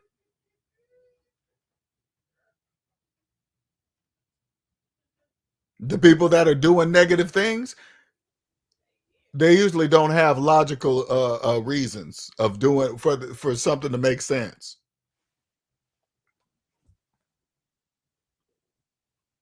Aliens are watching in the background. SMD fam, what's up, Sals? They are. That's why I will never allow them in my life again, especially personally, not even close. I would listen. I wouldn't even have sex with a narcissist. I know you guys think that's extreme, but if you've never been in a narcissistic relationship, I would not even do that.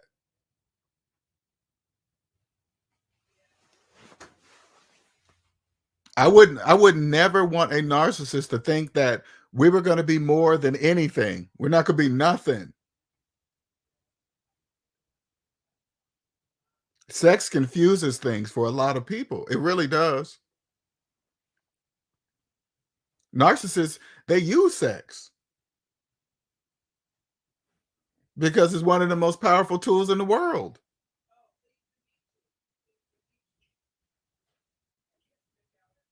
If I identify a woman as a narcissist, I don't have any sexual desires for her, not at all. At all.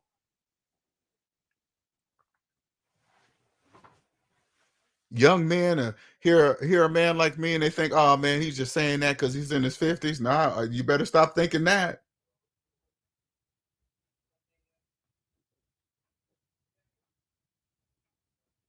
I hope you don't think I'm joking. I'm not. You see a woman, check this out. You come across just a second.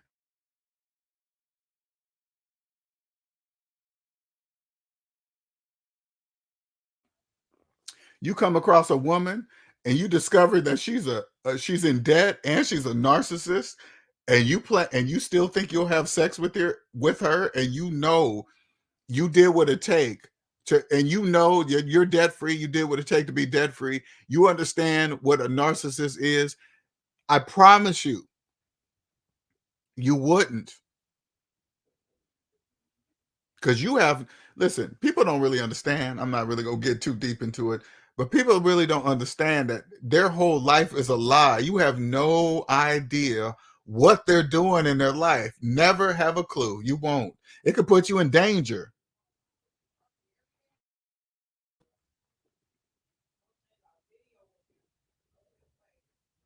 Fooling around on you, they can contract it.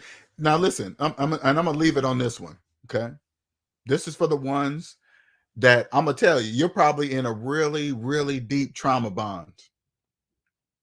If you're in a relationship with a partner that has cheated on you and given you a disease, and you're still with them, you are in a trauma bond. You have forgiven a person that could have probably went out there into the world and gave you something that you couldn't get rid of, that could take you away from earth,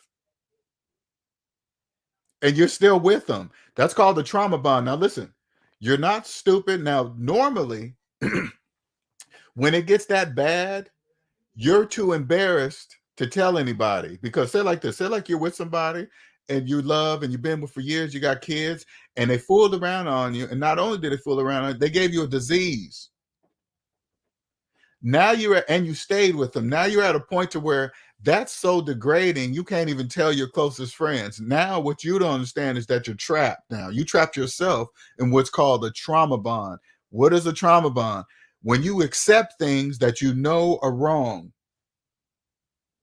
you logically understand that you should not be with a person that says they love you and fool around on you and bring you a disease home. That means they're completely careless, don't care about anything, your family, kids, nothing, your life, anything, and you stand with them. That's called a trauma bond. That's an addiction. You're not stupid. You're not a dummy. You're not a this and that. You're not a nothing. That's called an addiction that you have to break.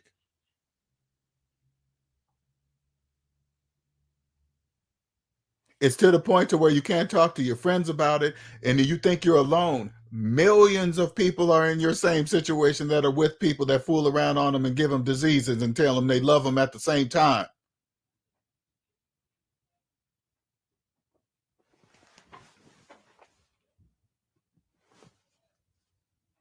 I'm gonna leave you with this. The only way you can break that, you have to go no contact. You have to leave them and say nothing.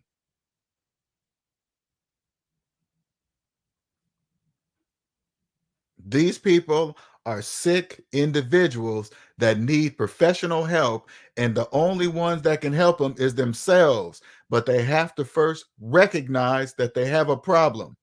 Good luck with that. Life is too short for that. Let me tell you something.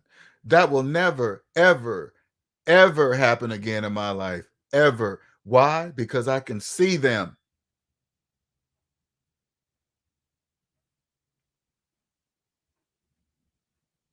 When I'm out in public and I identify a narcissist, I'm going to look right at them and just stare at them, because they get uncomfortable when you look at them and stare at them like, hey, I'm looking at you because I can see you, narcissist. You ain't fooling nobody.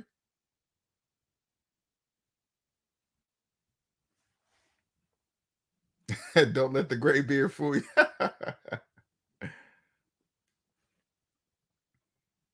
Nick understands, SMD family member. He know once you cross, you're here. The narcissist, the Sixth Sense channel is an addition to SMD.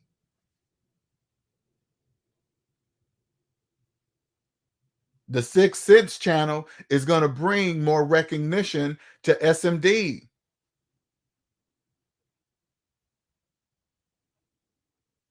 Millions of people talk about narcissism, but they're not going to talk about it like me. You understand why? Because I know there's a psychological piece.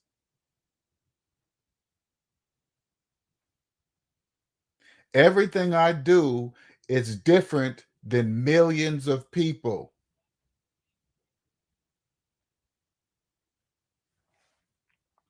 When you guys come here and you hear me talk, every time I say there's nobody like me, I'm not just talking shit. I'm stating a fact. There is no other channel like this one, and YouTube is lucky to have me.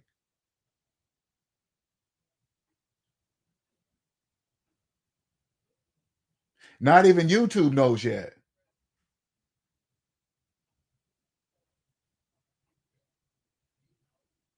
SMD is global. Capitalism is worldwide, everywhere. Capitalism's everywhere. And we happen, listen, to the SMD family members, we happen to be in the best country in the world for it. So once we master this one, all the rest are going to be nothing. They're going to be a piece of cake. What's the next biggest one? It looks like it's the UK. Maybe that's the next stop.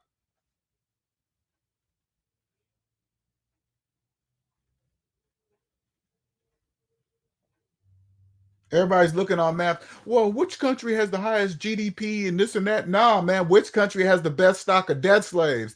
The United States of America, and that's all that matters. We got the best stock of dead slaves right here, and we protect them with the biggest military in the world. These are ours. We got the best pack of clueless dead slaves in the whole wide world. Once you master capitalism here, everybody else is a piece of cake. Everybody else.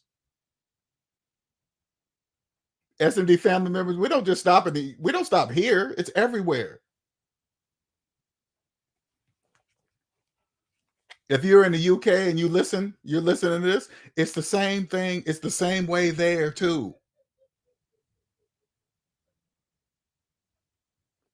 Like, I live here in the United States. When I look at the UK and Buckingham Palace, you know what I see when I see that palace? A family that has known capitalism is psychological for centuries. That's what that says to me.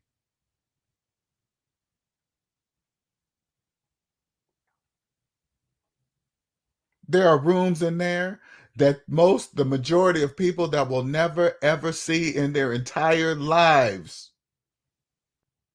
That's the same thing when you see the central bank building. There are rooms in there that the majority will never see. Same thing. Hey, listen, the central bank in Washington D.C. That's our Buckingham Palace.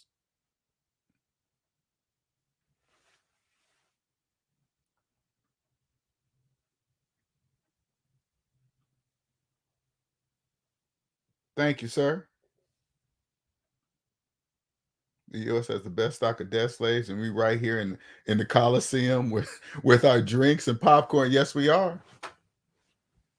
SMD family members, we have a seat in the stadium right now. We used to be on the field, on the main event floor. Now we have seats. It's beautiful. We just watching you guys, deaf slaves, just run around. It's just like the movie The Matrix, 1999. That's you guys running around in the background. You guys don't know that you're doing that.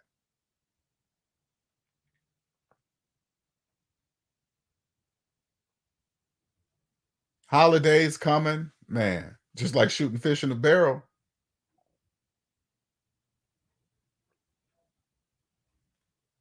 I'm gonna wrap it up. Let me get out of here. Thank you everybody for joining. Nick, Omanike, as always, Sal's reigning woman, QJC. I can tell QJC is living good life over there. Tinfoil hat, Dennis,